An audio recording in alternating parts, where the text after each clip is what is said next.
뭐 산후의 교회는 물론이고 이 지역에 살고 있는 많은 성도들이 예배에 동참했다는 이야기를 들었습니다. 반갑고 감사하고요. 제가 어제 저녁에 도착해가지고 목소리가 약간 잠겨 있는데 양해해 주시고 주어져 있는 시간 동안 하나님의 은혜를 함께 나누려고 합니다. 뭐 산후의 교회의 형편을 제가 알지 못하고 왔습니다. 그리고 오늘 이 교회 이야기를 잠깐 들으면서 다양한 생각이 오갔습니다. 하나님이 아브라함을 택하여 부르셨을 때 맨 처음 하라고 했던 일이 뭐냐면 떠나라라고 하는 것이었습니다. 내 본토 친척 아버지 집을 떠나라. 그리고 내가 내게 지시할 곳으로 가라라고 말씀하셨습니다. 근데 떠난다고 하는 것은 누구에게나 쉬운 일은 아닙니다. 이 자리에 있는 많은 분들이 이 땅에서 태어난 분들도 계시겠지만은 대한민국에 태어나서 일정한 시간 살다가 여기로 이주해 온 분들이 더 많을 거라고 생각을 하는데, 큰 뜻을 품고 이곳에 오긴 했지만 정착 생활을 하는 동안 얼마나 서러움을 많이 겪으셨고 눈물겨운 순간들은 또한 얼마나 많으셨습니까? 일전에 제가 샌프란시스코에 갔을 때 저를 안내하는 목사님이 바닷가에 나를 데리고 가더니, 목사님, 유학 생활을 하다가 너무나 서럽고 고달프면 여기 와가지고 저 바다를 바라보면서 저 너머에 우리 집이 있는데, 그러면서 눈물을 정말 많이 흘렸습니다. 우리가 흘린 눈물 때문에 바다가 짤 겁니다. 그렇게 얘기했는데, 아마 이 자리에 계신 분들도 그런 어려움들을 겪으며 정착 생활을 했을 겁니다. 저도 그렇습니다. 이곳에 이렇게 오게 되면 꽤 오랫동안 제가 목회를 해왔음에도 불구하고 언어가 낯설고 또 문화도 낯선 이곳에 오면은 쭈뼛쭈뼛하고 주변을 둘러볼 수밖에 없고, 그런 상황임을 볼 때 여러분들이 이곳에서 감내해야 했던 어려움들이 선명하게 떠오르거든요. 타향살이 몇 해든가 손꼽아 헤어보니 고향 떠난 10여 년의 청춘만 늙고, 옛날 노래, 그런 노래 있잖아요. 우리가 다 그 마음으로 오늘까지 살아오시지 않았나 하는 생각을 해봅니다. 근데 떠난다라고 하는 것은 한마디로 얘기하면 뭐냐, 나의 울타리가 되어주던 사람들로부터 멀어진다라고 하는 얘기입니다. 나의 울타리가 되어주는 사람들이 어떤 사람들일까요? 가족들이 있고 나와 한 마을에 살고 있던 사람들도 그렇고, 또 크게 보자고 한다면은 같은 언어를 쓰고 있는 사람들도 우리의 울타리가 되어줘서 때때로 서럽고 어려운 일을 겪어도 그들이 마음에 위안을 줄 때가 제법 많이 있습니다. 하나님은 그런 의미에서 참 짓궂은 분처럼 느껴집니다. 왜 떠나라고 하실까? 저는 가만히 생각해 봅니다. 떠나지 않으면 타자의 슬픔과 고통을 헤아릴 수 있는 능력이 없어요. 이게 인간일 수밖에 없습니다. 내가 서러움을 겪어보고 내가 아픔을 겪어봐야만 아픈 사람들의 사정도 헤아리게 되고, 이게 하나님의 깊은 섭리라고 하는 생각을 저는 해봅니다. 아브라함은 그래서 가는 곳마다 어려움을 겪었지만, 억울한 일을 겪었지만은 그런 일을 겪었기 때문에 더욱더 하나님을 의지할 수밖에 없었고, 자신의 미래라고 하는 것은 자기의 의지와 능력에 달려있는 것이 아니라 하나님의 돌보심에 있다는 사실을 알았기 때문에 겸허하게 하나님의 섭리 앞에 엎드릴 수밖에 없었죠. 그렇게 취약해져 봤기 때문에 아브라함이 할 수 있었던 것은 뭡니까? 마침내 복의 매개가 될 수 있었던 것이죠. 그런 과정이 없었다고 한다면 복의 매개가 될 수 없었을 겁니다. 우리 덴버 산후의 교회도 어느 미국 교회에 새빵살이 했다면서요. 서러움도 겪고, 그죠? 그리고 눈물도 나고, 그러다가 여러분 이곳으로 옮겨왔을 때 얼마나 기쁘셨습니까? 얼마나 마음속에 감동이 있었습니까? 그러나 여러분 여기에서 우린 다 됐다라고 생각하면 안 되죠. 정말 하나님이 우리를 이 자리까지 인도하신 까닭은 뭘까 생각해 보면, 하나님은 우리와 더불어 하시고 싶은 일이 있기 때문에 우리를 이 자리까지 인도해 주셨겠죠. 그러니까 우리는 겸허하게 주님, 제게 시키실 일 없으십니까? 이렇게 이제 묻기 시작해야 합니다. 제가 좋아하는 그리스의 문학가인 니코스 카잔차키스라고 하는 분이 기도에 대한 이야기를 할 때 이렇게 이야기했습니다. 우리의 기도는 어린아이의 칭얼거림이 아니다 라고 말합니다. 어린아이들은 칭얼거림으로 뭔가를 요구하죠. 우리들도 하나님 앞에 뭔가를 달라고 요구할 때가 많습니다. 이것은 우리의 믿음의 중요한 부분이기도 합니다. 그러나 우리는 어린아이의 상태 속에만 머물러 있어서는 안 됩니다. 우리가 성숙한 사람이 되면 하나님에게 뭔가를 달라고만 하는 사람이 아니라 이렇게 묻는 사람이 되어야 합니다. 뭐 시키실 일 없으십니까? 라고 물어야 돼. 그래서 니코스 카잔차키스는 이렇게 얘기합니다. 우리의 기도는 어린아이의 칭얼거림이 아니라 사령관 앞에 보고하는 병사와 같아야 한다. 사령관님의 명령에 따라 오늘은 이렇게 싸웠고 이렇게 승리했고 이렇게 패배했습니다. 그런데 또 시키실 일 없으십니까? 라고 묻는다는 거죠.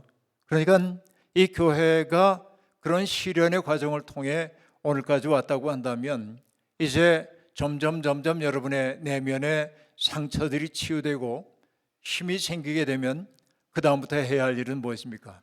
복의 통로가 되는 것.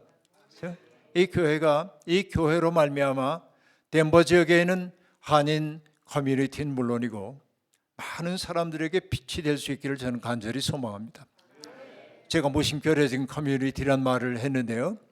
이 공동체라고 번역되고 있는 이 커뮤니티라고 하는 단어, 여러분 컴과 모누스라고 하는 라틴어의 결합입니다. 컴은 함께라는 뜻이니까 다 아는 얘기고, 모누스라고 하는 건 두 가지의 뜻을 가지고 있는데 그 첫 번째는 선물이라는 뜻입니다. 공동체란 뭔가 서로가 서로에게 선물이 되는 사람들의 모임이 공동체입니다. 하나님이 우리를 공동체로 불러주신 까닭은 뭐냐면 누군가에게 의젓하게 선물이 되어보라고 하는 것입니다. 내가 선물이라고 하는 것, 누군가에게. 그것은 여러분 어떻습니까? 불쾌한 선물이어서는 안 되겠죠. 해피하고 유쾌한 선물이 되어야겠죠. 공동체는 그렇게 선물이 되려는 사람들을 통하여서 아름답게 형성되어 나갑니다. 그런데 그 모누스에는 두 번째 뜻도 있습니다. 그것은 부담이란 뜻, 부담, 그리고 뭔가 빚, 이런 뜻도 있어요. 어떤 얘기입니까? 부담을 함께 지는 사람들이란 얘기입니다. 어떤 한 사람만 일방적으로 어려움을 겪는 게 아니라 그의 어려움을 함께 나누어 짊어지는 사람들이 바로 공동체를 구성한다고 얘기하는 것이죠. 그러니까 여러분, 이 자리에 있는 모든 성도들이 주님의 커뮤니티 속에 부름을 받았습니다. 그 얘기는 뭐냐면 우리의 존재, 우리가 기독교인으로 부름을 받은 까닭이 두 가지인데, 크게 보면 하나는 뭐냐, 주께서 하나님이 예수 그리스도를 우리에게 선물로 주셨던 것처럼 우리도 또한 누군가에게 선물로 나를 드리기 위해 사는 것, 이게 성도들의 첫 번째 삶이고, 또 성도들이 그런 삶을 살기 위해 필요한 것은 뭐냐면 누군가 무거운 짐을 지고 있는 것을 보면은 그 짐을 함께 짊어지려고 하는 태도를 통하여서 우리는 공동체를 이루어간다, 이렇게 말씀드릴 수 있겠습니다. 자, 얘기가 교회에 대한 얘기를 하다 보니까 그쪽으로 흘러갔는데요. 오늘부터 주일날까지 저는 삼위일체 신비 속에서 우리가 어떻게 살 것인지에 대한 이야기를 할 건데요. 신학에서도 가장 어려운 내용이 있다고 한다면 삼위일체일 겁니다. 정말 신학을 오래 공부해도 설명하기 쉽지 않은, 왜냐하면 우리의 경험 세계 속에 없는 사건이기 때문에 그러합니다. 그러니까 저는 신학적으로 삼위일체를 설명할 생각은 없고, 삼위의 하나님이 이루었던 그 아름다운 친교와 사랑이 어떻게 우리를 구원에 이르게 했는지를 살펴보려고 하고 있는 것이죠. 오늘 여러분 예배를 드리기 전에, 예배를 드리면서 찬양을 끝나고 뭘 하셨습니까? 사도신경을 함께 암송함으로 우리의 신앙을 고백했습니다. 아시다시피 사도신경이라고 하는 것은 12개의 고백으로 되어 있습니다. 12사도들이 하는 고백의 내용으로 되어 있는 것이죠. 그 세 번의 크레도라고 한 말이 나옵니다. 라틴어로 보면 맨 처음에 나오는 게 뭐냐면 크레도 인 데움, 나는 하나님을 믿습니다 라고 하는 것이고, 두 번째 예수님을 믿습니다에서는 크레도, 나는 믿습니다라고 하는 그 단어가 생략됐고, 영어로 얘기하면 and를 뜻하는 at라고 하는 말이 나오고, in 예수 그리스도, 나는 예수 그리스도를 믿습니다 그렇게 말하고 있고, 세 번째는 크레도 인 스피리툼 상토룸이라고 얘기해서 거룩한 영을, 성령을 믿습니다. 이 세 가지의 고백이 12개의 고백문의 뼈대를 이루고 있습니다. 그런데 그 첫 번째 고백의 내용, 크레도 인 데움이라고 얘기할 때 맨 처음 우리는 어떻게 하죠?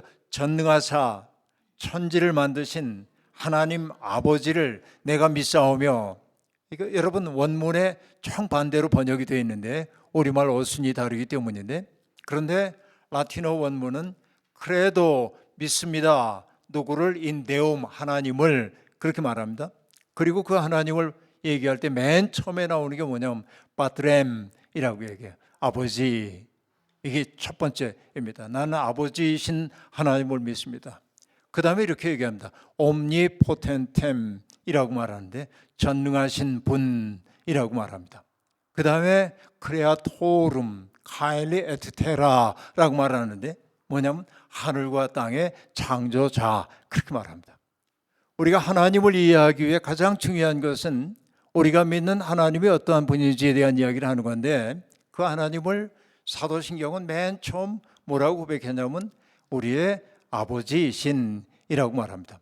여러분, 많은 사람들이 하나님이 남성이야 왜 꼭 아버지라고 해야 돼? 이렇게 시비 거는 분들도 있기는 합니다. 물론 하나님은 남성 여성의 이걸 넘어서 있는 분이죠. 우리의 언어 관습이 그분을 아버지라고 했으니까 여러분 여기에는 시비 걸지 마시길 바랍니다. 이게 우리의 그냥 그 하나님을 그렇게 표현해 왔다 이렇게 보면 되는데, 아버지라고 하는 말 속에 담겨 있는 의미는 어떤 얘기입니까? 내가 누군가를 아버지라고 불러요. 그 말은 뭐죠? 그 아버지를 통해 나의 생명이 비롯되었다라고 하는 것을 인정하는 거죠. 이게 하나님을 아버지라고 한 말 속에 담겨 있는 의미란 말이죠. 그러니까 여러분 그렇습니다. 레바논의 시인이었던 칼릴 지브란도 그 예언자라고 하는 책에서 어린아이에 대한 이야기를 나누면서 이런 말을 했습니다. 당신들의 자녀들은 당신들을 통해 이 세상에 왔지만 그러나 더 거슬러 가면 큰 분 하나님으로부터 비롯되었다는 것을 잊지 말라고 부모들에게 이야기를 하는 장면이 나옵니다. 가만히 보면 나의 생명은 어머니 아버지를 통해 이 세상에 오긴 왔지만 그러나 따지고 보면 나의 생명이 비롯된 것은 더 크신 분으로부터 내 생명이 이 세상에 오게 됐다, 이렇게 고백하고 있는 것이죠. 근데 여러분 가만히 생각해 보세요. 내가 이 세상에 있다는 게 얼마나 놀라운 일입니까? 생각해 보면 나는 없을 수도 있는 존재였습니다. 그렇지 않습니까? 생각해 보면요, 내 어머니하고 아버지가 만났기에 내가 이 세상에 있게 됐을 텐데, 어머니 아버지가 만날 수 있는 가능성이 얼마나 희박한지 모르고 만난 사람들이 결혼하게 되는 경우도 그렇게 쉬운 일은 아니고요. 가만히 생각해 보면 그렇습니다. 누구 만나기로 했는데 오늘 눈이 많이 오네. 에이, 얼마 만나지 말지. 안 할 수도 있잖아요. 그러니까 하나의 계기만 어그러져도 우리 부모님 만날 수 없었고, 수많은 우연처럼 보이는 사건들을 통해서 우리가 이 세상에 빚어졌어요.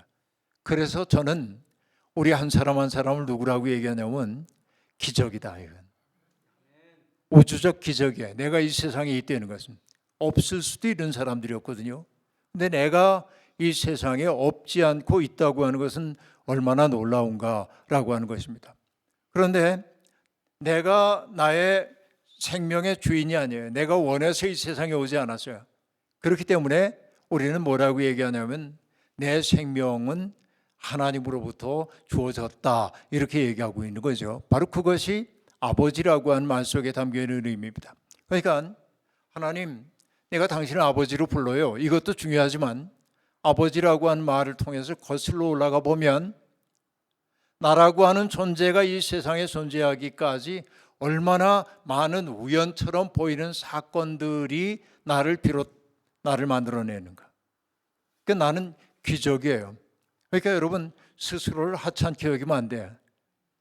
세상에 누가 뭐라고 얘기한다 할지라도 나는 기적이다. 내가 이 세상에 있다는 그 사실 자체가 이미 기적이다. 이거 얼마나 놀라운지 모릅니다. 그러니까 여러분 시편 기자도 똑같이 얘기했습니다.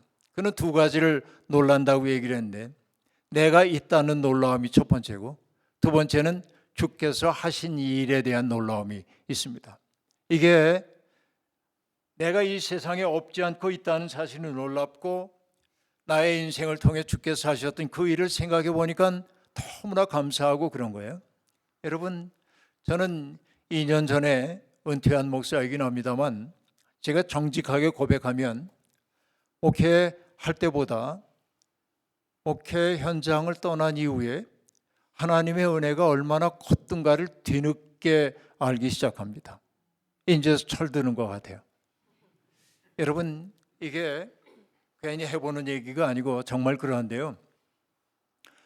모세가 금송아지 사건 이후에 실망한 하나님 때문에 마음 애끓이는 얘기 여러분 잘 알잖아요. 내가 이 백성과 함께 가지 않을 거야. 하나님 말씀하실 때 모세가 얼마나 하나님 앞에 엎드려 가지고 애원을 했습니까? 함께 가달라고. 그러면서 하나님을 설득하는 데 성공합니다. 그때 모세가 하나님을 향해 그렇게 얘기하죠. 하나님이 나와 함께 하신다고 한다면 하나님의 모습을 내가 실체로 볼 수 있게 해주십시오. 그때 하나님이 얘기하죠. 나를 보는 사람은 죽는데. 그런데도 부득부득 모세가 하나님을 보고 싶다고 얘기하니까 하나님이 비상조치를 하시죠. 어떻게 했습니까? 모세를 바위 위에 세웠다가 하나님이 지나가실 무렵에 모세를 바위에 갈라진 틈에다 집어넣으시고 그것도 믿업지 않았든지 그의 눈을 손으로 가리시고 하나님이 지나가십니다. 그래서 지나가신 후에 손을 띄었더니 모세가 하나님의 뒷모습을 본 거로 되어 있어요. 여러분 그렇게 되어 있죠 성경에. 가만히 생각해 보세요. 하나님의 뒷모습을 보았다는 그 말이 뭘까요? 하나님의 이 뒤통수는 봤다 그런 얘기일까요? 별로 그런 생각 안 해보셨죠? 하나님의 뒷모습이 뭔가 여러분 저는 그걸 정밀하게 알아요. 무슨 말인지. 왜냐하면 제가 지금 경험한 것을 보니까 그러하더라는 얘기입니다. 자, 여러분 바울 사도가 우리가 하나님의 백성으로 부름받은 그 신비를 설명하기 위해 뭐라고 얘기합니까? 만세전부터 우리를 택하셨다. 그리고 때가 이름에 우리를 부르셨다. 부르신 이들을 의롭다 여겨주셨다. 의롭다 하신 이들을 영화롭게 하셨다. 이렇게 얘기합니다. 이것은 여러분 바울 사도가 하나님이 나를 만세전부터 택하셨다는 것을 어떻게 알았어요? 자기의 삶의 온 과정을 돌이켜보니 비로소 깨닫게 된 거야. 사후적으로. 바로 그 얘기가 뭐냐면 하나님이 나를 택하셨기에 내가 여기까지 왔다는 사실을 당장 알지 못하고 지나놓고 보면 알게 되는 겁니다. 여러분 우리가 꼭 그런단 말이에요. 그때 그 사람이 참 소중했어. 그때 그 일이 정말 귀했어. 그렇죠. 여러분 우리가 어떤 얘기도 그렇습니다. 어떤 사람이 내게 얘기를 하는 거예요. 사람을 신뢰하며 살아야 돼. 예를 들며 그렇게 얘기했어요. 근데 그때는 불신에 가득한 세상에서 뭐 이런 얘기를 하시나 싶은데 먼 훗날 살다 보니까 인생의 경험이 쌓이고 나니까 불신되는 일들도 많이 있지만 결국은 신뢰하지 않고는 살아갈 수 없음을 깨닫게 되면 그때서 그 말씀이 뭐였구나 하는 걸 깨달아요. 이런 걸 뭐라고 얘기하냐면 의미가 뒤늦게 도착했다 그런 거야. 이게. 내가 깨닫는 거예요. 이건 철학적 개념인데 철학적 개념 데리다라는 사람의 차연이라는 개념을 쓰고 있는 건데 그러니까 우리가 하나님 시험도 똑같아요. 그래서 당장 하나님이 나와 함께 계실 때는 내가 하나님이 계시지 않은 것처럼 느껴질 때도 있어요. 그런데 돌이켜 생각해 보면 삶의 모든 순간 주께서 나와 동행하셨고 때로는 나를 안고 계셨고 때로는 나를 업고 위험을 벗어나도록 하셨음을 알게 돼. 그걸 뭐라고 얘기하냐면 하나님의 뒷모습이라고 그러는 거예요.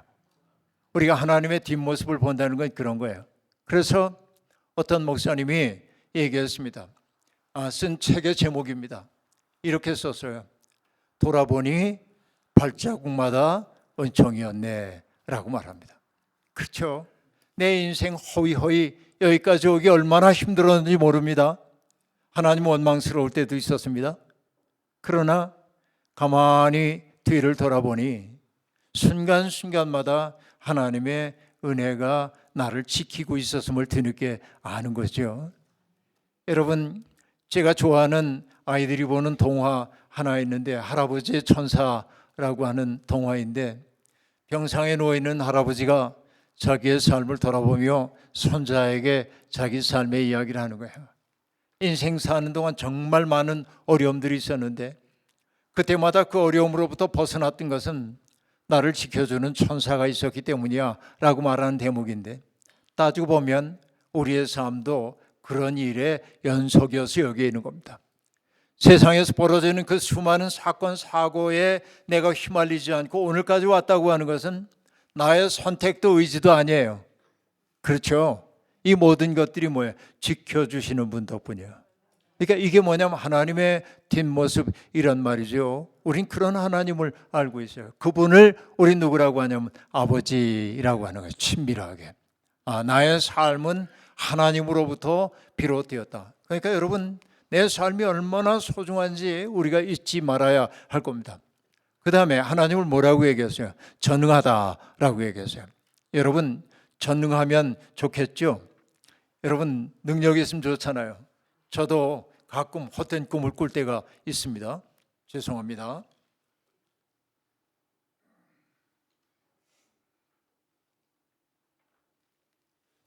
어떤 꿈을 꾸냐면 내가 정말 힘이 세거나 능력이 많아가지고 어떤 악의 무리를 일거에 없앨 수 있으면 얼마나 좋을까 생각할 때가 있는데 부질없는 짓입니다. 옛날에 여러분 그런 영화 있었는데 브루스 올마이티라고 하는 영화가 있었는데 보신 분이 혹시 있을는지 몰라요? 그 브루스라고 하는 사람은 자기도 전능한 존재가 되고 싶었어요. 그래가지고 뭐 심통나고 그러는데 하나님이 하도 얘가 애원을 하니까 그래 그럼 네가 내 역할을 대신해봐. 그래서 브루스가 너무 신났어요. 악한 사람들도 확 물리치고 선한 사람들 구해주고 막 그래. 근데 여러분 그 영화에 이런 대목이 나옵니다. 자기 사랑하던 여인이 있거든요. 근데 그 여인이 마음을 잘 안 줘. 그래서 내가 이제 전능하니까 그 여인의 마음을 얻어야겠다. 근데 그 여인이 뭘 좋아하냐면은 콜로라도의 달이 굉장히 좋다면서요. 보름달. 제가 볼 수 있으면 참 좋겠는데 그 큰 보름달이 있는 걸 보면 너무나 이 여인이 기뻐한다는 걸 알고 자기가 프로포즈를 하기 위해서 뭘 하냐면 달을 끌어와 가까이. 그러니까 이 여인은 황홀해요. 와 이렇게 큰 달 처음 봤다고. 그래서 아름다운 사랑이 고백되는데 문제는 뭐냐면 달이 가까이 왔기 때문에 저쪽에서 홍수가 나고 해일이 나고 쓰나미가 몰려가고 도시가 파괴되고 이러는 일들을 보여줘요. 영화적으로. 근데 이게 무슨 얘기냐면 여러분 내가 전능하면 뭐든지 문제를 해결할 것처럼 보이지만 인간은 어리석기 때문에 문제를 더 만들어. 그러니까 여러분 전능하다고 하는 거 그렇게 그 하나님이 전능하시면 돼요. 그러니까 하나님은 능력이 많으시다 이런 말이기도 해요. 전능하심이. 그러나 신앙 고백 속에서 우리가 얘기하고 있는 하나님의 전능이라고 하는 것은 예를 들어서 하나님의 전능하심 이 물을 포도주로 바꾸세요. 그럼 바꿀 수 있다. 이것도 전능으로 보입니다. 지금 걷지 못하는 사람에게 예수님이 하셨던 것처럼 이렇게 세워서 걷게 하는 것도 전능함입니다. 그러나 그것만으로 하나님의 전능을 고백하면 안 됩니다. 하나님은 물론 전능하시죠. 세상을 창조하셨기 때문에. 그러나 신앙 고백 안에서의 가장 큰 하나님의 전능하심이 뭔지 아십니까? 그렇게 크신 하나님이, 온 우주를 창조하시는 하나님이 인간의 하나님이 되기로 작정하시고 그 인간을 사랑의 대상으로 삼으셨다는 것이 하나님의 가장 큰 전능하심입니다. 이게 중요한 거예요. 여러분, 정말로 하나님의 전능하심은 바로 여기에 있다라고 하는 거예요. 하나님이 뭐가 아쉬워서 인간과 언약을 맺으시겠습니까? 우리 없이도 하나님은 자족하실 수 있는 분입니다. 그럼에도 불구하고 하나님은 우리와 더불어서 언약을 맺으시고, 나중에 우리가 볼 기회가 있으면 얘기하겠습니다마는, 너희가 내 말을 지키면 나는 너의 하나님이 되겠고 너희는 내 백성이 될 거다라고 말하면서 언약을 맺으시죠. 언약을 맺는다고 하는 것은 뭡니까? 스스로 부자유스러워지는 것입니다. 언약에 매이기 때문에 그렇습니다. 그래서 어떤 분은 언약을 맺으시는 하나님을 뭐라고 말하냐면 하나님의 자기 축소를 해요. 이게 얼마나 큰 은총인지 모릅니다. 그런데 하나님의 자기 축소 가운데 결정판은 무엇입니까? 빌립보서 2장이에요. 그는 근본 하나님의 본체시나 하나님과 동등됨을 취할 것으로 여기지 아니하시고 자기를 비워 종의 몸을 입고 이 땅에 내려오셨다. 하나님의 전능하심은 뭐냐면 바로 우리를 사랑하시기 때문에 당신을 비우시고 종의 몸을 입고 이 땅에 오시기까지 하는 것이 성서가 교회 전통이 가르쳐주고 있는 하나님의 전능하심이다 하는 얘기입니다. 그런데 하나님의 전능하심은 바로 자기를 비우는 성육신의 사건을 통해서도 나타났지만 또 결정적으로 나타나는 것이 무엇입니까? 인간들에 의해 버림받고 죽임을 당했던 예수 그리스도를 죽은 자 가운데 버려두지 아니하시고 부활시키신 전능하심 말이죠. 이게 하나님의 전능하심이죠. 하나님의 자기 비움도 전능하고 하나님이 영원한 생명으로 예수 그리스도를, 그리고 예수 그리스도를 통하여 우리를 하나님의 세계로 이끌어 주시는 것도 하나님의 전능하심이다. 여러분, 우리는 그 하나님의 전능하심을 믿기에 그 사랑 안에 이 자리에 있음을 잊지 마시길 바랍니다. 그 다음에 여러분 나오는 대목이 뭡니까? 하늘과 땅의 창조자라고 얘기하고 있습니다. 하늘과 땅의 창조자라고 한 말 어떤 얘기일까요? 여러분, 이 우주라고 하는 게 얼마나 광대한지 모릅니다. 여러분, 우리가 이 지구라고 하는 행성에 살고 있습니다만 지구가 얼마나 태양계의 8개의 행성 가운데 하나이잖아요. 우리 태양이 있고 태양으로부터 수금, 지화, 목토, 천해, 옛날에는 명까지 있었는데 명왕성은 행성의 지위를 이뤘기 때문에 이제 8개의 행성이 있습니다. 태양과 지구 사이의 거리는 빛으로 8분 정도 걸린다고 얘기하고 있죠. 그런데 여러분, 이 미국이 1979년에 쏘아 올렸던 그 보이저 1, 2호가 지금 우주 공간 속으로 날아가고 있는데 79년부터 2026년이니까 얼마나 된 거야? 한 47년 이 정도 날아갔죠. 그런데 얼마 전에 얼만큼 가냐면 259억 킬로미터를 날아갔답니다. 그걸 뭐라고 얘기하냐면 일광일이래요. 일광일. 그 말은 뭐냐면 빛이 하루 동안 가는 거리만큼 갔어요. 어마어마하게 간 거예요. 빛은 1초에 지구를 7바퀴 반을 돈다고 얘기하잖아요. 그 빛이 1년 동안 간 거리만큼 인간이 만든 우주선이 그만큼 날아갔다는 겁니다. 그런데 겨우 하루야, 하루. 빛이 하루. 근데 제가 이 말씀을 왜 드리냐면 태양계로부터 가장 가까운 별, 이 세상의 별들이 이 우리가 있는 그 은하계, 우리가 속해 있는 은하계의 별들이 4천억 개쯤 된다는데, 이 태양 같은 별들이 4천억 개쯤 된다는데 태양으로부터 가장 가까이 있는 별이 빛이 몇 년 동안 가냐면 4.3년을 가야 당도해요, 별이. 근데 여러분, 우리 우주선이 지금 며칠 갔다고요? 빛이 하루.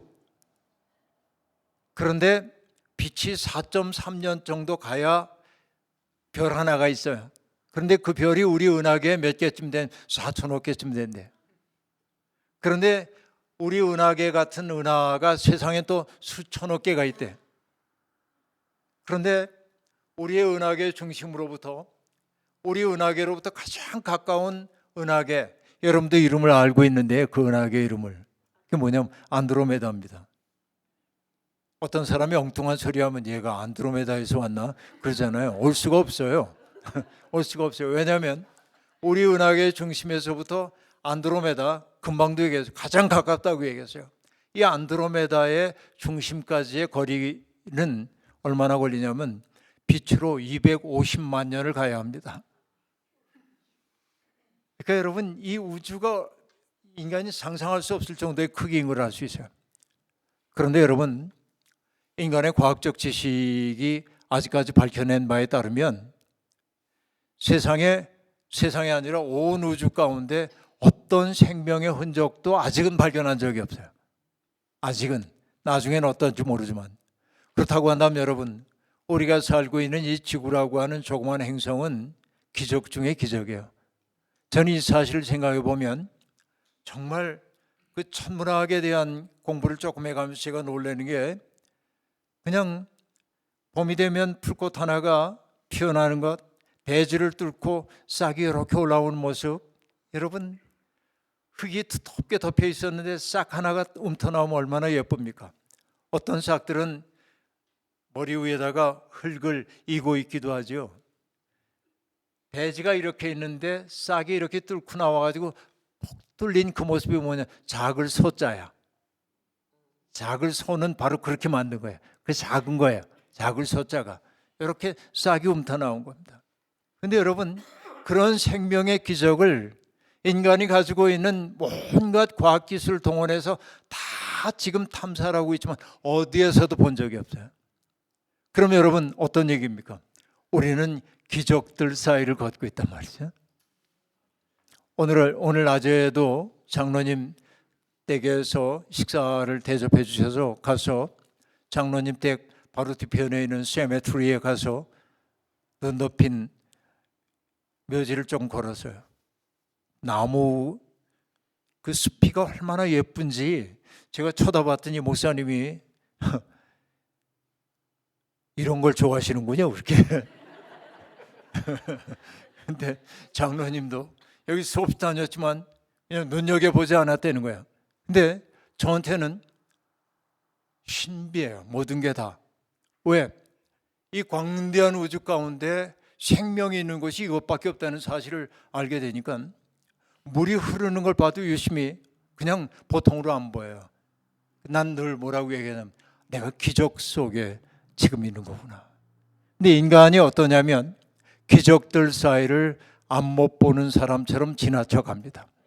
이게 우리의 삶을 빈곤하게 만들고 있습니다.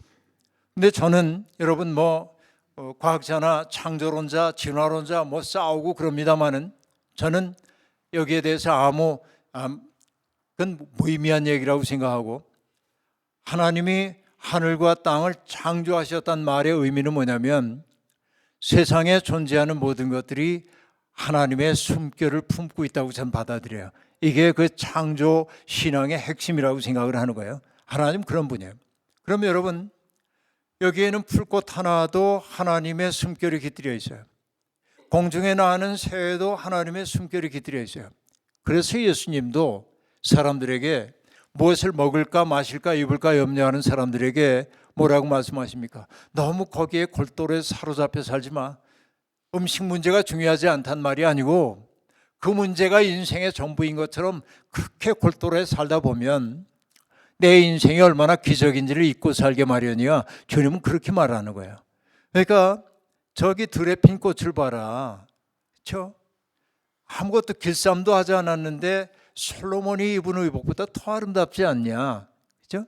저 하늘을 자유롭게 날고 있는 새를 좀 봐. 기적 아니냐? 그렇죠? 그러니까 정말 이 세상에는 하나님의 기적으로 가득 차 있는 거예요. 그럼 여러분, 세상 도처에 있는 모든 것들이 하나님의 작품입니다. 그럼 여러분 생각해 보세요. 저는 어느 도시에 가든지 제일 가고 싶어 하는 데가 자연 경관 좋은 데를 가고 싶고, 또 하나는 뮤지엄 가는 걸 매우 좋아합니다. 재작년 제 은퇴 기념으로 저는 유럽의 세 나라 가서 12일 동안 머물면서 12일 동안 미술관만 16군데를 다녔습니다. 그러니까 제가 미술을 굉장히 사랑한다는 걸 여러분 아실 수 있겠는데요. 제 아내는 죽을 뻔했습니다. 저 때문에. 그 좋은 나라 가가지고 미술관만 다니고, 그러나 아내도 상당히 즐기면서 미술 작품 보긴 했습니다만, 그런데 여러분 어디든지 가면 미술관에 가면 경비하는 분들이 이렇게 있잖아요. 그래서 우리가 조금 자세히 보려고 다갔으면 와서 제지하잖아요. 작품에 뭐 입김 닿거나 그럼 변질될 수 있기 때문에 그러죠. 손댈까 봐 그러죠. 인간이 만든 작품도 그러한데 하나님이 만드신 작품이라고 우리가 여긴다면 세상을 우리가 어떻게 함부로 대하겠어요? 그러니까 여러분, 지금 이 자리에 계신 여러분들이 한 분 한 분이 아까도 얘기했습니다. 하나님을 아버지라고 얘기했어요. 그 말은 뭐예요? 우리의 뿌리는 하나님이에요. 하나님이 뜻한 바 있기 때문에 내가 이 세상에 있어. 그래서 우리는 뭐라고 얘기하냐면 모두가 다 하나님의 작품이에요. 에베소서 2장 10절이 얘기하잖아요. 우리는 하나님의 작품이라.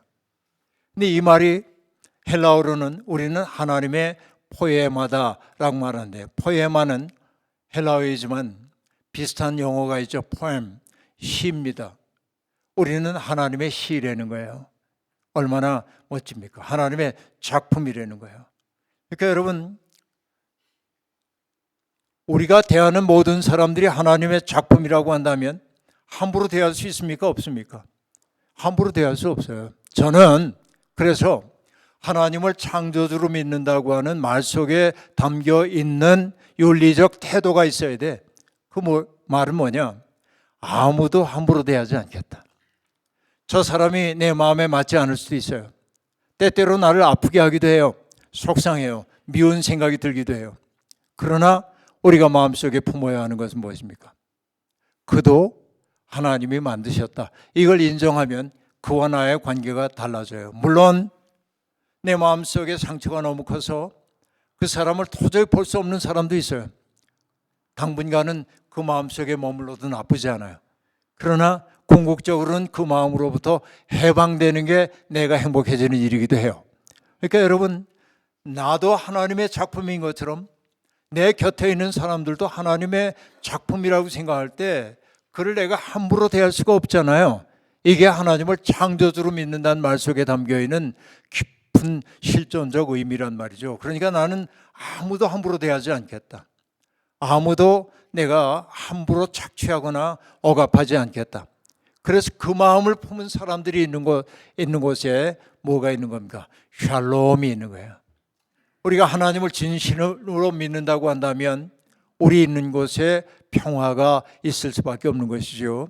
이게 하나님을 창조주로 믿는다는 말 속에 담겨있는 의미입니다. 그런데 여러분, 우리가 믿는 하나님은 그런 하나님인데, 창조주 하나님에 대한 이야기를 하자고 한다면 너무나 많은 얘기가 있지만 시간 관계상 오늘 읽었던 출애굽기 이야기로 이렇게 넘어가는데, 하나님은 온 우주를 만드신 분이기도 하지만은 앞서도 얘기했던 것처럼 뭐냐면 인간의 삶에 관심이 많으신 분이에요. 이게 성경이 우리에게 들려줘요. 그런데 여러분, 출애굽기를 통해 야훼 하나님이 당신의 모습을 드러내시는데, 여러분 알다시피 호렙산 떨기나무 불꽃 속에서 모세가 하나님을 만나는 장면을 여러분 기억하실 겁니다. 여러분 아시다시피 모세가 애굽의 왕자로 자라고 있다가 그 히브리인들이 탄압을 받는 것을 보고 격분한 나머지 애굽의 관리를 때려 죽이고 자기의 정체가 탄로날까 무서워서 미디안 광야로 도망가가지고 거기에서 광야 생활 40년을 하게 되었습니다. 그러다 어느 날 양떼를 몰고 호렙산 깊은 곳으로 가다 보니까 문득 이상한 광경이 눈에 들어옵니다. 떨기나무가 있는데 그 떨기나무에 불이 붙은 모습을 보았습니다. 40년 광야 생활을 하다 보니 모세는 떨기나무에 불이 붙는 모습을 처음 본다고는 얘기할 수 없습니다. 왜냐하면 가끔 그런 일이 일어났기 때문에 그렇습니다. 생각해 보면 그렇습니다.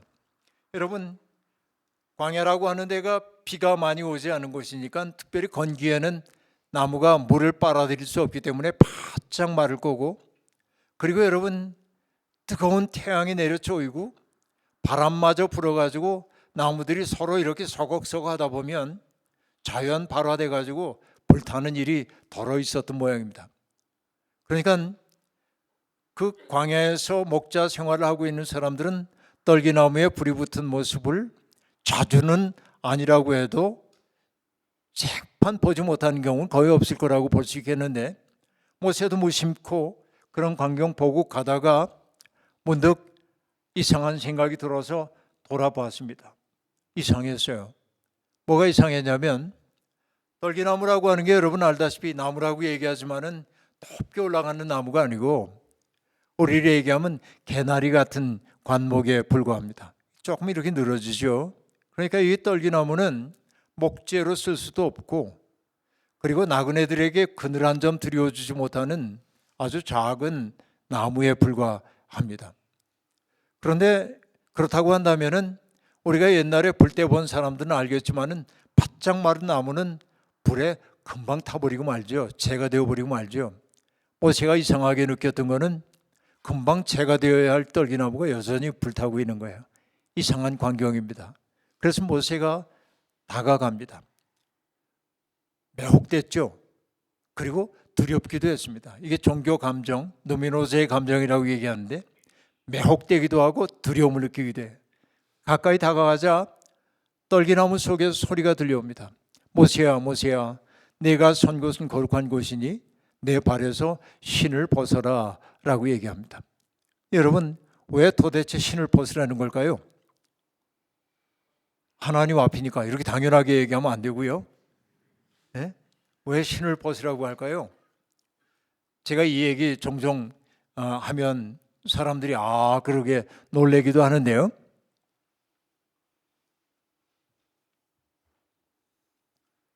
우리가 어디 취직하려고 그러면 이력서 쓰잖아요. 미국에서는 이력서 쓰지 않겠지만 다른 걸 쓰겠지만 그것도 이력서죠. 이력서 할 때 력은 역사를 뜻하는 단어니까 알겠고, 서는 편지, 글, 서자니까 그것도 알겠는데, 이는 뭐예요? 이력서 쓴다고 하는데 정말 이가 뭘까? 그죠? 네, 그 이는 리, 두음복집 때문에 이력서라고 얘기합니다. 리자입니다. 그 리는 무슨 리자냐면 신발 리자예요. 신발.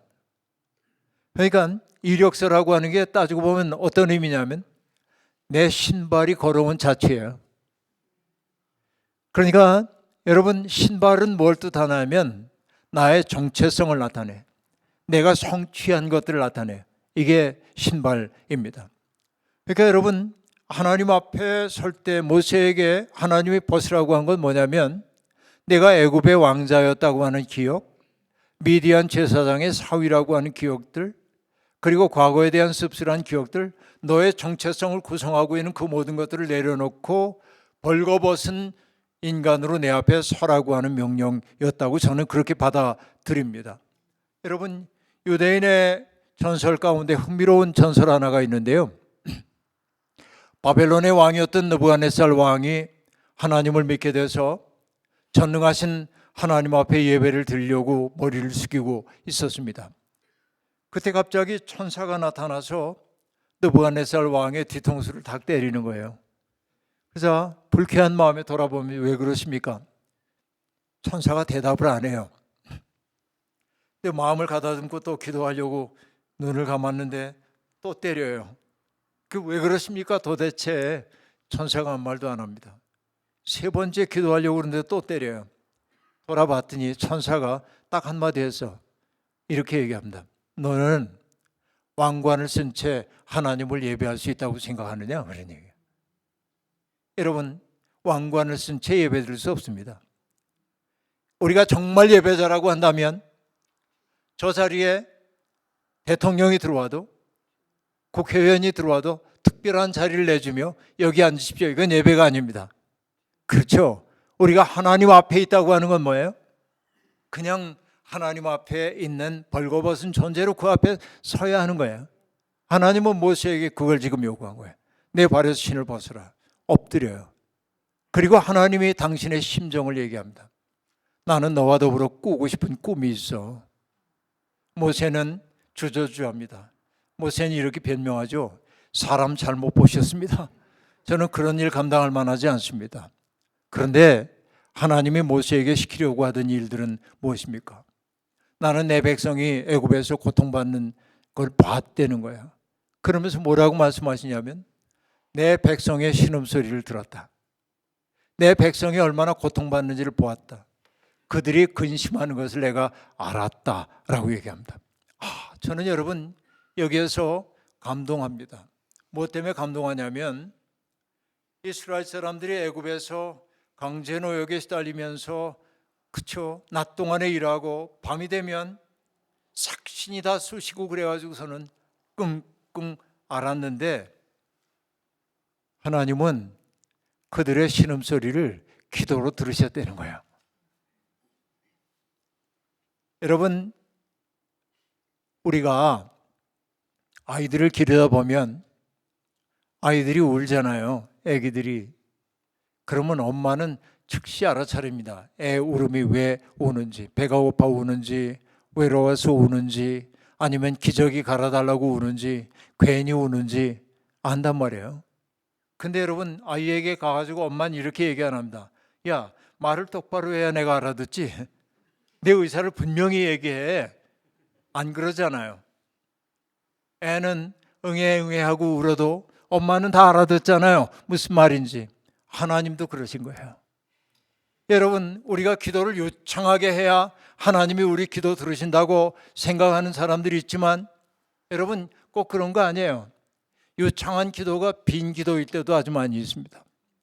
근데 여러분, 우리는 청산유수로 목소리 뽑아 나오는 기도를 들으면 기도 잘한다고 얘기해요. 물론 기도에 익숙한 분들이긴 해요.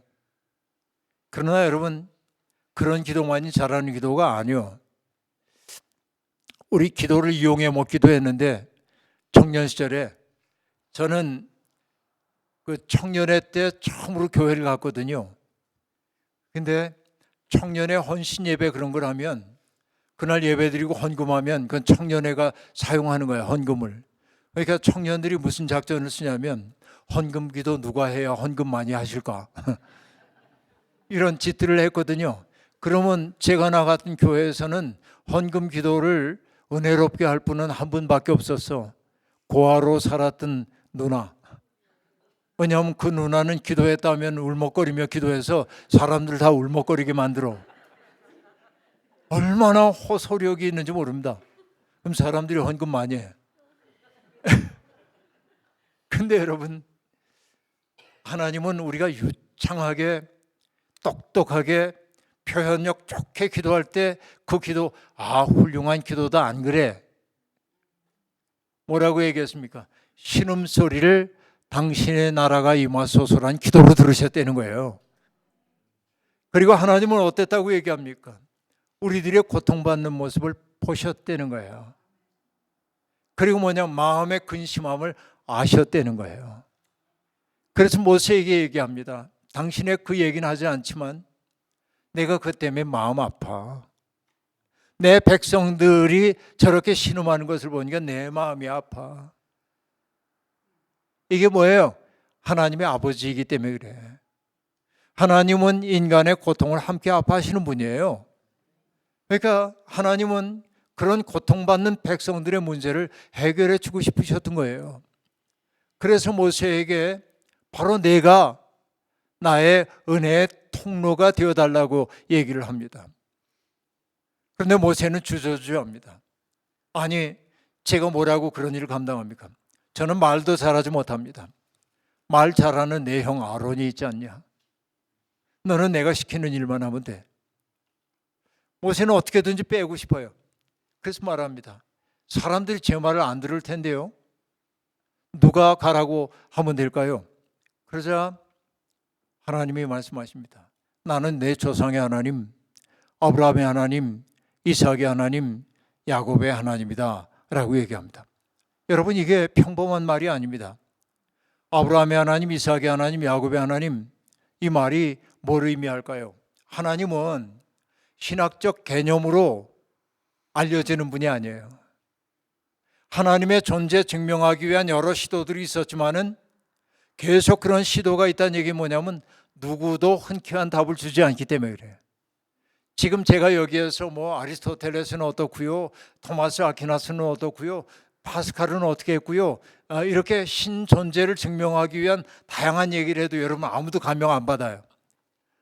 그래서 하나님이 있구나 이렇게 안 믿겨. 그런데 여러분, 하나님은 지금 뭐라고 얘기하고 있냐면 아브라함의 하나님, 이삭의 하나님, 야곱의 하나님이라고 얘기하고 있어요. 그 말은 뭡니까? 아브라함의 고통스러웠던 인생길, 이삭의 고통스러웠던, 야곱의 고통스러웠던 인생길에 동행하면서 그때마다 그들을 어떻게 선한 길로 인도하고 보호해 주셨는지 그 기억이 너희 속에 있잖아. 하나님은 뭘 통해 우리에게 다가오십니까? 사건을 통해만 당신을 알리시는 분이란 말이에요. 이게 바로 아브라함의 하나님, 이삭의 하나님, 야곱의 하나님이라는 거예요. 여러분, 제가 조금 전에 파스칼이라는 사람을 얘기했습니다만 17세기에 프랑스 철학자이고 수학자이고 그랬죠. 그런데 여러분, 정말 똑똑한 사람이거든요, 파스칼이. 그러다가 1654년 11월 23일 날 2시간 동안 신비한 경험을 해요. 하나님 시험을 하는 거예요. 근데 그 체험이 너무 놀라웠기 때문에 그 체험에서 깨어난 다음에 파스칼은 즉시 양피지를 갖다가 자기의 경험 얘기해. 첫 번째 단어가 뭐냐? 불. 하나님의 불이 자기에게 들어왔어. 그래서 자기를 뜨겁게 만들었어요. 불. 그렇게 씁니다. 그리고 그 다음에 뭐라고 얘기했냐면은 아브라함의 하나님, 이삭의 하나님, 야곱의 하나님, 철학자의 하나님이 아님, 그렇게 말합니다. 그리고 경험. 그러면서 하나님의 그 신비한 은총에 대한 이야기를 양피지에 써서 이걸 잃어버리지 않기 위해서 자기의 겉옷에다 꿰매가지고 다녔어요, 평생을. 이게 1654년 11월 23일의 체험이에요. 그를 뜨겁게 불의 체험이에요. 그걸 알고 나니까 하나님이 누군지를 알게 돼. 방세 같은 작품들이 나온 것은 그 경험 때문이에요. 그러니까 여러분, 하나님은 뭐냐면 철학적으로 우리가 설명하고 입증할 수 있는 존재가 아니라 우리의 삶의 경험을 통해 우리에게 당신을 알려주시는 존재란 말이죠. 이게 바로 아브라함의 하나님, 이삭의 하나님, 야곱의 하나님 얘기란 말이에요. 저는 이 이야기에 깊이 공감하는 까닭이 뭐냐면 저는 이 말 속에서 즉시 뒤에 하나를 덧붙여요. 그 말이 뭐냐? 내 어머니의 하나님이야. 왜냐하면 여러분, 이게 뭐 공적인 자리이기 때문에 제가 어떤 병을 앓고 있습니다 하는 얘기는 안 하겠습니다만 제 어머니가 제가 6살 무렵에 중환에 걸려서 병원으로부터 한 2달밖에 못 사신다는 선고를 받고 집으로 돌아오셨습니다. 막내인 내가 6살밖에 안 된 이 아이를 놓고 세상 떠나야 한다니까 어머니는 너무 기가 막혔고, 제가 8남매 중에 막내인데, 그런데 그런 환자가 있다는 이야기를 듣고 우리 마을에 부흥회를 왔던 어느 여자 집사님이 예수를 믿으면 치료받을 수 있다고 얘기를 한 거예요. 근데 우리는 약간 전통적인 유학자 집안이라고 하는 가문의 자부심을 아버지가 크게 가지고 계셨기 때문에 우리가 예수 믿는다고 하는 것은 생각할 수 없는 일인데, 아내가 곧 세상을 떠나는데 마지막 소원도 못 들어주랴. 어머니가 교회 가는 걸 허용했고 교회를 일주일 동안 부흥회에 참석을 했고, 그리고 마지막 날 그분들이 우리 집에 와서 제가 생생하게 기억을 하고 있는데 내가 생전 처음 보는 종교 행위를 했어요. 찬송 부르고 기도하고 하는 모습을 내가 생전 처음 봤는데, 그러고는 이제 어머니 배에다 손을 얹고 기도하고 돌아갔는데, 제가 너무 큰 이적 이야기는 안 하겠습니다만 어머니는 치유가 되셨고 2개월밖에 못 산다고 했던 어머니가 25년을 더 살고 세상을 떠나셨어요. 내가 목사 안수 받고 목사로 일하는 광경까지 보고 떠나신 거예요. 그러니까 나는 내 어머니가 어떻게 예수를 영접했고 어떻게 예수를 영접한 이후에 삶이 아름다워졌고 천사처럼 맑아졌는지를 봤잖아요. 그러니까 여러분, 저는 공부 좋아하는 사람입니다. 철학자의 하나님이 내게 익숙할 수도 있어요.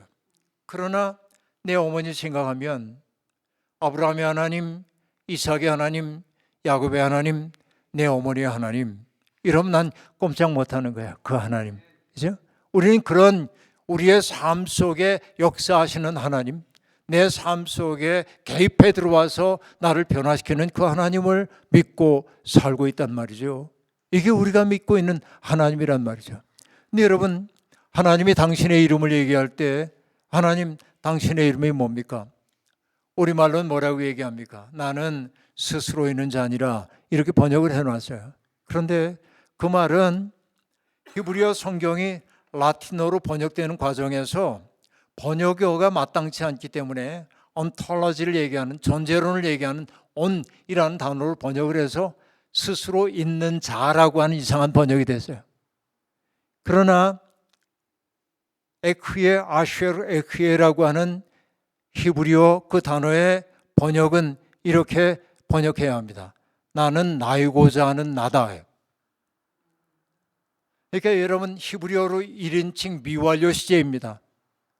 이 에크예라고 하는 단어는 되다, becoming을 뜻하는 하의 동사의 1인칭 단수형, 미래형이에요. 그러니까 하나님은 어떤 분이냐면 사건 속에서 당신을 드러내는 분이에요. 하나님은 명사가 아니라 동사라 하는 얘기예요. 하나님은 우리의 삶 속에서 뭔가 일하세요. 이게 하나님이에요. 사건을 일으키시는 분이란 말이죠. 아름다운 구원의 사건을 이루어내는 분이 하나님이시란 말이에요. 그런데 그 에흐예라고 하는 것은 뭐냐면 현재, 과거, 미래를 다 포함합니다. 그리고 지속을 뜻합니다. 하나님은 과거에도 그렇고 지금도 그렇고 미래도 그렇고 우리의 삶 속에 오셔서 우리의 삶을 치유하고 고치고 그리고 아름답게 만드시는 분인 줄로 믿습니다. 세상에 있는 상처, 고통, 이런 것들을 하나님은 치유해 가면서 우리를 아름다운 곳으로 인도하려고 합니다. 에덴 동산 이후에 인간은 끊임없이 자기를 확장하는 길로 나아갔습니다. 죄가 우리를 그렇게 만들었죠. 여러분, 죄라고 하는 것은 무엇입니까? 나를 세상의 중심에 놓으려고 하는 태도가 죄 아니겠습니까? 우리가 하나님의 은혜 속에 들어가면 내가 은혜 가운데 있음을 뭘 보면 알 수 있냐면 다른 사람들을 바라보는 내 시선이 달라졌음을 알게 돼. 다른 사람들을 따뜻하게 보기 시작하고 다른 사람들의 아픔이 내 마음에 저리게 다가오기 시작하고 그 어려움을 덜어주고 싶은 마음이 내 속에 생겼으면 내가 은혜의 세계 속에 들어갔다고 생각해도 괜찮아요. 출애굽기 34장 6절에서 하나님은 이렇게 선포하십니다. 여호와라 여호와라 라고 말하면서 하나님은 당신의 성품을 얘기합니다. 자비롭고 은혜로우며 노하기를 더디하시고 인자와 신실함이 많으신 하나님이로라 라고 얘기합니다. 여러분, 하나님은 어떤 분입니까? 자비로우신 분입니다. 자비라고 하는 건 뭐예요? 자는 사랑하는 거예요. 자애로운 거예요. 비라고 하는 건 뭐예요? 슬플 비자예요. 슬플 비자. 어떤 말입니까? 하나님은 아버지로 우리를 따뜻하게 대하시고 사랑으로 대하고 동시에 그 하나님은 어떤다고요? 자비라고 하니까 우리의 슬픔을 함께 아파하신다. 이게 하나님이에요. 이게 자비로움이에요. 그리고 하나님은 은혜로운 분이에요. 그 은혜라고 하는 건 뭡니까? 은혜는 대가를 바라지 않고 주는 거예요. 이게 은혜입니다. 하나님은 은혜로운 분이에요. 우리가 자격시험 통과했기 때문에 하나님의 백성 되었습니까? 아니죠. 죄 있는 우리를 그냥 덥석 안아주셨죠. 이게 은혜입니다. 하나님은 노하기를 더디하십니다. 우리의 잘못을 계속 징계하신다면 우리가 어떻게 남아 있겠습니까? 지금은 유보의 시간입니다. 왜 하나님은 우리에게 노하지 않으실까요? 돌이킬 수 있는 기회를 주시기 위함이에요. 이게 어쩔 수 없는 하나님의 사랑이에요. 그리고 하나님은 인자하신 분이고요. 그리고 신실하신 분입니다. 에멧. 그렇죠? 하나님은 당신의 약속을 지키시는 분이시고 그리고 하나님은 진실하신 분이에요. 우리가 그런 하나님을 믿는다고 한다면 우리의 성품도 하나님을 닮아가야 하지 않겠습니까? 하나님을 믿는다고 입술로만 말하면 안 되잖아요. 여러분, 우리 인생의 목표 있어요. 그 목표 뭐냐? 하나님의 성품 닮아가는 거예요. 에? 자비롭고 은혜로우며 노하기를 더디하고 인자와 신실함이 많은 그 하나님을 닮아가는 게 신앙생활의 목표란 말이죠. 우린 그런 하나님을 믿습니다. 이 자리에 참석한 모든 분들, 또 특별히 덴버 이 산후의 교회 교우 여러분, 우리가 믿는 하나님이 얼마나 놀라운 분인지, 하나님이 창조주라고 우리가 고백할 때 고백의 의미가 무엇인지도 살펴봤고, 하나님이 역사 속에 어떻게 개입해 오시는지도 우리들이 살펴봤습니다. 우린 이렇게 멋진 하나님을 믿습니다. 하나님을 믿는다고 하는 사람들이, 그렇게 크신 하나님을 믿는다는 사람들이 마음이 협소하고 작으면 안 되겠죠. 커져야 합니다. 여러분의 마음이 커질수록 하나님이 영광 받으실 줄로 믿습니다. 하나님은 여러분과 더불어서 망가진 세상을 고치기를 원하십니다. 우리 없이 세상을 창조하시는 하나님은 우리와 더불어 세상을 고치기를 원하십니다. 그렇기 때문에 우리는 뭐냐면 하나님의 꿈입니다. 세상이 우리를 뭐라고 얘기하더라도 주눅들지 말고 나는 하나님의 꿈이야. 하나님이 나를 통해 하시고 싶어하는 일이 있어. 그 자부심으로 여러분의 인생 아름답게 살아내기를 주의 이름으로 축원합니다.